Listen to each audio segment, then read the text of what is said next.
Hello বন্ধুরা, আবারও শনিবারের মেনুর রেসিপি নিয়ে চলে এসেছি। তো চলো দেখে নেওয়া যাক।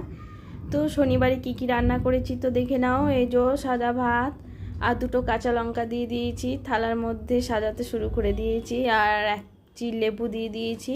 আর ওই যে কাঁকরোল ভাজা, আর আজকে পেঁপে ভেজেছি। আর এই যে এটা মুগের ডাল। আর এই তরকারিটা হচ্ছে মুগের ডাল দিয়ে পটল আলুর ডালনা। তো আজকে যে ভাত, কাঁচা লঙ্কা দুটো, পাতিলেবু এক চির, আর কাঁকরোল ভাজা, পেঁপে ভাজা, আর এটা তো বলে দিলাম মুগের ডাল পটল আলুর ডালনা। আর এইটা হচ্ছে মুগের ডাল নর্মাল। তো আজকে দুপুরের মেনুতে আমার এটাই ছিল। পুরো থালা সাজিয়ে দিয়েছি, একদম কমপ্লিট।